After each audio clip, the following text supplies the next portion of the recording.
Olá a todos, bem-vindos a mais uma semana do nosso projeto Chodesh Tov. Estamos no mês de Tammuz. Se a gente for parar para pensar, o Chodesh Tammuz é um mês bem interessante. Por um lado, é um mês que a gente olha e a gente fala, uau, na verdade essas últimas semanas a gente começa a ver, né, desde a festa de Shavuot, no dia 6 de Sivan, a gente vê que até pensar em Elul, nos Yamim Hanoraim, são momentos que a gente não tem nenhuma festa. A Torá está tentando falar algo muito importante, que agora é o momento da gente fazer com que cada semana, com que cada paraxá da nossa Torá, elas sejam como um Hag. Que da mesma maneira que quando tem uma festa, nós temos que nos aprofundar um pouco, nós temos que, obviamente, estudar um pouco as leis cada vez mais. A gente tem que entender que exatamente isso acontece nessas nossas semanas. Como a gente não tem uma festa para se aprofundar, a gente tem que se aprofundar na Parashá, na nossa porção semanal, para trazer para a gente um ensinamento muito interessante, muito bonito, obviamente. É isso que a gente vai tentar fazer agora. É interessante também, eu quero só lembrar a vocês, na semana passada nós lemos a famosa Parashat Shlach. A Parashá famosíssima dos Meraglim, dos espiões que foram enviados para a terra de Israel, e justo o mês de Tammuz, que é o mês que antecede o mês de Av, que é quando aconteceu todo o relato dos espiões, e o povo chorou, e a Kadosh Baruch Hu falou que já que vocês choraram no dia de hoje, esse dia vai ser um choro para todas as gerações, Bechiat Hinam, um choro gratuito, um choro sem razão, sem motivo. O que vocês estão chorando? E isso aconteceu no dia 9 de Av. Como os Meraglim ficaram 40 dias, né, na sua shlichut, na sua missão de olhar a terra de Israel, a gente vê então que esses dias que a gente está começando a viver agora, nesse ano, eles são os dias que os Meraglim andaram na terra de Israel. São dias que, por um lado, eles são totalmente milagrosos por todos os milagres espetaculares que Deus fez com eles. Por outro lado, são dias que eles preferiram não enxergar o que estava diante dos seus olhos. Eles preferiram olhar, por exemplo, lugares em que eles viam e eles falaram que Eretz Ochelet Yoshvea, uma terra que ela come os seus habitantes, porque está escrito que em todo lugar que eles iam, a pessoa mais importante daquele lugar estava sendo enterrado e as pessoas estavam ocupadas. Então eles achavam, uau, aqui todo mundo morre, onde a gente vai todo mundo morre, mas calma, você está esquecendo que provavelmente Deus fez isso de uma maneira oculta para que vocês não fossem vistos, para que vocês não fossem pegos e fossem levados a cativeiro. Então a gente vê que, por um lado, muitas vezes na nossa vida tem coisas que elas estão diante dos nossos olhos e a gente teme e a gente o tempo inteiro finge que a gente não enxerga, finge que a gente não quer ver. É mais fácil não ver. É mais fácil pensar em, vamos falar mal da terra, para que entrar na terra de Israel, está tudo ótimo aqui no Midbar. E o que acontece, pessoal, é interessante que nesse momento que a gente está vivendo agora, a gente também precisa muitas vezes fazer o que a gente vai falar hoje. Uma atitude muito interessante que acontece na nossa Parashat Korach, quando todos nós sabemos que Korach, ele queria grandeza, ele queria, obviamente, ser uma pessoa como Moshe e como Aharon. Apesar de que absolutamente ninguém falou para ele que ele era uma pessoa grande, mas não, eu sou da família, que rola Yedá Kulam Kedushim, que todas as pessoas, toda a congregação, eles são sagrados, uma duat nasceu al que Hashem. Por que vocês vão liderar? Por que vocês vão ser os líderes dessa congregação de Deus?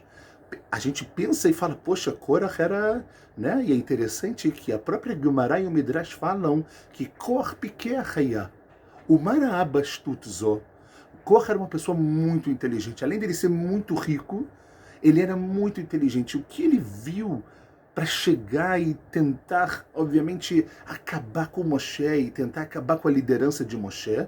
Então o Midrash fala que ele viu que dele sairia Shmuel Hanavi, o profeta Samuel. E ele falou, quem melhor do que você, o antepassado do profeta Samuel, para ser o líder? Só que qual é o problema? Nossos sábios falam que nesse momento aconteceu algo muito forte. A paraxá que a gente está foi meio que um divisor de águas para Israel. Porque na semana passada foi o momento que Deus ele decretou que Israel ficaria 40 anos vagando no deserto. Yom Lashana, Yom Lashana. Os espiões ficaram 40 dias na terra de Israel, cada dia correspondente a um ano. 40 dias, 40 anos. E no momento que você tem 40 anos, entra na pessoa, nossos Rachamim falam uma ideia de Shiamum. Eu não tenho nada para fazer. 40 anos vão se passar, não vai ter absolutamente nada. Como eu posso fazer desses 40 anos eles diferentes? E quando a pessoa pensa isso, quando a pessoa pensa que não tem nada para ela fazer, nada para ela crescer, que vai ser tudo igual, ela pensa em fazer besteira. Ela pensa no que ela pode agora fazer. Ela olha, talvez, os detalhes mais minuciosos e falam, não, aqui isso vai me atrapalhar. Cora, o que isso vai te atrapalhar? O que Moshe te atrapalha? O que Aharon atrapalha? O que você quer? Você quer kavod? Você quer honra? Você tem dinheiro. Você quer honra? Você já é inteligente. O que mais você quer? Você não precisa disso, Cora. E é interessante que Moshe Rabbeinu faz de tudo. Moshe Rabbeinu mesmo, ele foi a pessoa atingida, né? Falou, o Korah, o Midrash conta que ele falou mal da esposa de Moshe. Ele inclusive fez perguntas para Moshe meio que capciosas para ver como Moshe ele ia cair. Perguntou de uma casa cheia de livros, se precisaria de mezuzá, se um tzitzit com um monte de fios de azul celeste precisariam de azul celeste. Coisas assim que a gente olha e a gente fala, por que você não usa a sua inteligência para algo positivo, Korah? Porque nossos Chachamim falam que esse é o problema da Shiamum. Esse é o problema de quando você está sem fazer nada, quando você não tem objetivo, quando você fala, vou ficar aqui 40 anos mesmo? Vamos embora, vamos continuar. E o que acontece, todos nós sabemos, Korah consegue juntar 250 pessoas e todos nós sabemos que existe uma prova entre a Matê, o cajado de Aharon, e o cajado dessas pessoas, o cajado de Aharon, que é algo totalmente inanimado, ele floresce, brota amêndoas do cajado de Aharon, e o que acontece? A gente sabe, Vativla haaretz et pia, que a terra ela se abriu e ela tragou Korach vechol adato. Korah e toda a sua congregação. A gente tem muito para falar, a gente pode muito trabalhar a ideia de mahloka, de discussão, mas a gente vai tentar falar de hoje algo muito interessante. Existe uma parte na Tefilá que as pessoas às vezes conhecem mais ou conhecem menos, que se chama Nefilat Apaim. É uma parte da Tefilá que ela está no Tachanun. Nós, nos dias que não são festivos, por exemplo, quando tem Rosh Chodesh, a gente não faz, quando tem festividade, a gente não faz, e etc., nós fazemos o Tachanun. Tachanun, na tradução, são súplicas. Nós fazemos isso tanto em Shacharit quanto em Mincha, depois da Tfilat Amidah, depois da Shmona Esrei. E depois que você faz o Tachanun ele é composto de 3 partes principais. O primeiro que você faz o Vidui, a confissão, Achamno, Bagadno, Gazalno, Dibarno Dof, nós pecamos, erramos, falamos de uma maneira incorreta. Depois você proclama os 13 atributos de Deus. Os 13 atributos pelos quais Moshe Rabbeinu conseguiu o perdão de Israel no pecado do bezerro de ouro. Famosos 13 atributos que a gente fala muitas vezes em Yom Kippur, ao longo de todo o dia. E depois a gente tem o Nefilat Apaim, o momento que a gente pode traduzir Nefilat Apaim, a gente cai sobre as nossas faces. Tem vários costumes, o costume Ashkenazi é de você realmente fazer assim, o costume Sfaradi é apenas sentar, mas não fazer assim no braço. Tem muitos costumes, a gente não vai entrar obviamente agora nisso, mas a ideia é, qual é a necessidade disso? Que expressão é essa? Por que a gente precisa disso na nossa vida? E o conceito disso se encontra na nossa paraxá. Na nossa paraxá, como nós falamos, no capítulo 16, a Kadosh Baruch Hu fala o seguinte, vai daber Hashem el Moshe vel Aharon lemor. Deus diz a Moshe e a Aharon, naquele momento que vai ter essa prova. Ibadlu mitoch ha'edah azot, se separem, Avdalá, ok? Se separem dessa congregação, a congregação de Korah, ve achla otam karega. Por quê? Porque essa congregação agora vai ser comida. E o que Moshe e Aharon fazem nessa hora, pessoal? Pensem vocês, eles tinham todos os motivos para comemorar. Yes! Ganhamos! O que eles fazem? Fala a Torá. Vaiplu al penehem, eles caíram sobre as suas faces. Vayomru, e disseram: Kel Elokei aruchot lechol basar. Deus, o Senhor de todos os ventos e de todas as carnes. Aish echad yechateh vekol haedah tiktsof. Um homem, ele vai pecar e toda a congregação vai acontecer algo ruim com ela. E logo depois, no capítulo 17, acontece a mesma coisa. Vaitaper Hashem el Moshe lemor. Falou Hashem para Moshe. E aromo mitoch haedah azot ve'achla otam karega vaiplu al penehem. A mesma coisa.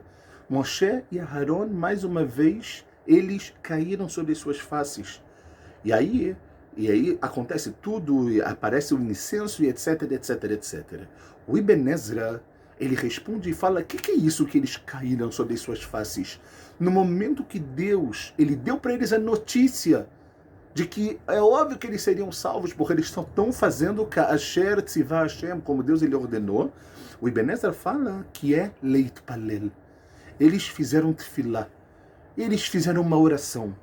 O Baal HaTurim, ele responde diferente, ele fala: Veloit palelu kemo lemala. Eles não fizeram tefilá, porque Shelo aita tefilá shgura befiem, porque a tefilá não estava literalmente ordenada nas suas bocas, como está escrito na Gemara, no Tratado de Brachot: Veim en tefilati shgura befi yodea ani shehu metorav. Se a minha tefilá não estiver ordenada, se eu não souber para que eu estou me comunicando com Deus nesse momento, através desse utensílio lindo que a gente tem, que se chama tefilá, fala Gemara que essa tefilá, ela não vale nada. E a gente vê que o Rabbeinu Bechayei, ele traduz, ele fala que quando eles caíram sobre suas faces, realmente foi para fazer tefilá. O Mikan lenefilat apayim betefilá. E aqui vem, pessoal, do nosso passuk, da nossa parashá, vem isso que a gente faz nefilat apayim na hora da tefilá. E aí ele fala que nefilat apayim, ela tem 3 kavanot, 3 intenções, e a gente vai obviamente usar elas para a nossa vida. A primeira, lemorá a Shekhinah, o temor da presença de Deus, e por isso que a gente faz o vidui, a gente se confessa, porque a gente não quer continuar com as mesmas ações. 2, learot tsar ve'achna'ah, a gente mostra que a gente está arrependido, a gente mostra que aquilo traz para a gente um sofrimento. Olha, eu não quero mais errar, eu não quero mais fazer coisas ruins. E a terceira, learot asirat hushav o bitul argashotav. E a terceira é para mostrar que você agora vai cancelar vai anular os seus sentimentos em relação a tudo que você fez, ou seja, que você está pronto para começar algo muito, muito novo. E é muito interessante, pessoal, que o Nefilat Apayim, esse momento que Moshe e Aharon, eles fizeram Nefilat Apayim, eles pensaram que eles gostariam agora, não é de fingir que eles não estão vendo.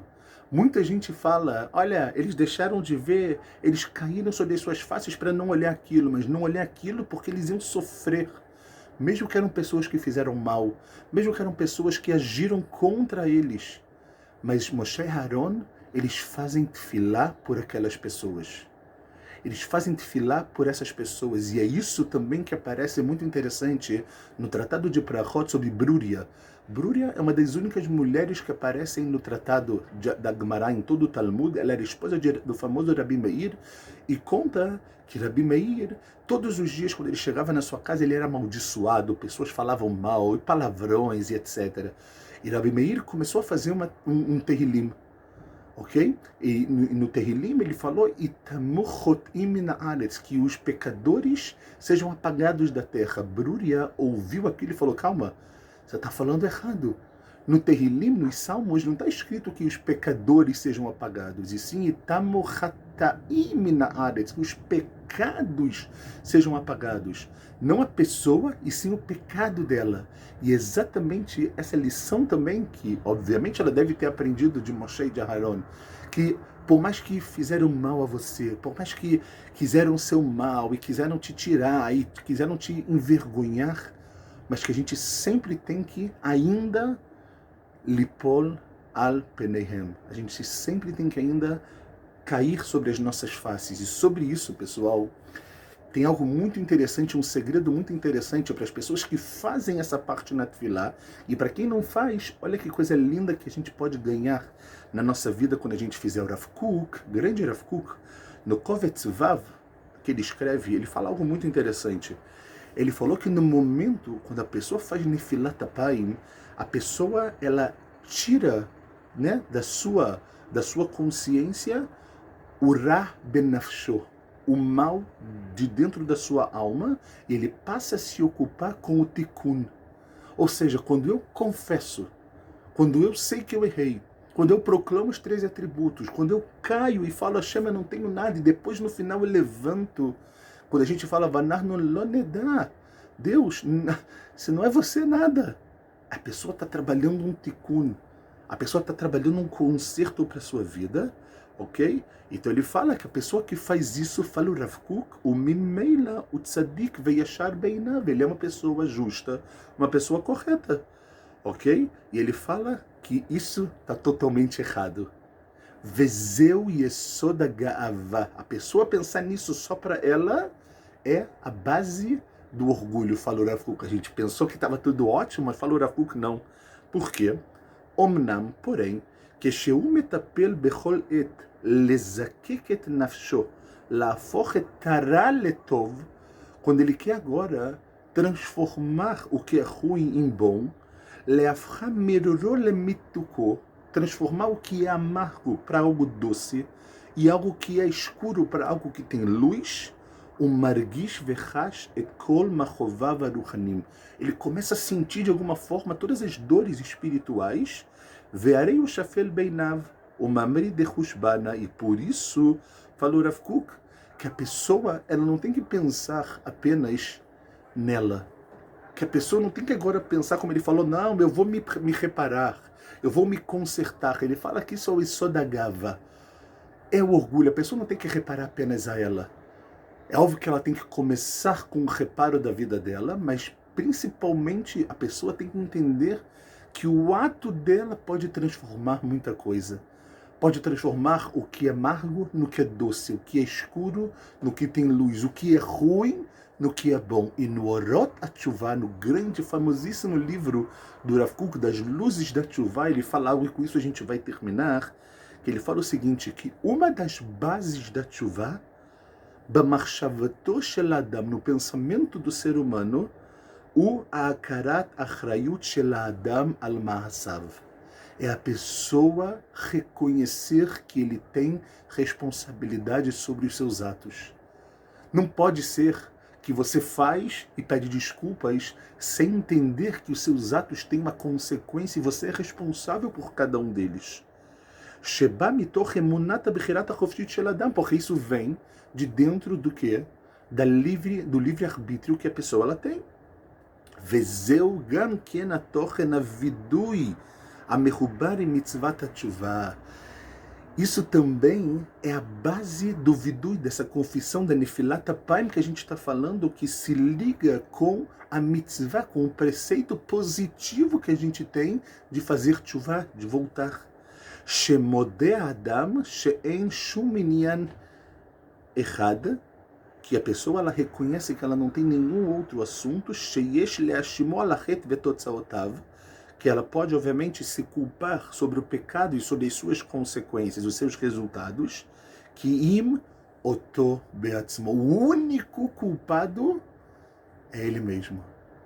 A gente pode procurar razões, a gente pode procurar motivos, a gente pode culpar esse, aquele, mais aquele outro, como Adão e Havá fizeram no primeiro pecado da história da humanidade, quando eles comeram da fruta que Deus ele havia falado para não comer. Quando ele perguntou para o homem diz foi a mulher. Quando ele pergunta para a mulher diz foi a cobra. Então ele fala que uma das bases da Teshuvah, o vidui, é para a pessoa entender, no final das contas, que ele tem responsabilidade sobre os seus atos. E o pecado e as suas consequências, quem é o culpado, quem é o responsável por isso? É ele. O Bazé, e quando ele consegue chegar nesse nível, pessoal, o Rav Kook diz, o Mevarer Le'atzmo, ele clarifica para si mesmo et chofesh retzono, a liberdade da sua vontade, ve'otzem yecholto, e a força da sua capacidade, al sidrei chayav ma'asav, sobre a ordem da sua vida e dos seus atos. Você controla. É você que controla tudo. Mitorkach, e assim, o mefane lefanav derech lashuv el Hashem. E aí ele consegue abrir o caminho para conseguir voltar a Deus, lechayesh et chayav beseder atov, e renovar sua vida no caminho ou na ordem positiva. E é isso que é uma das verdadeiras essências que a gente tem para a nossa vida.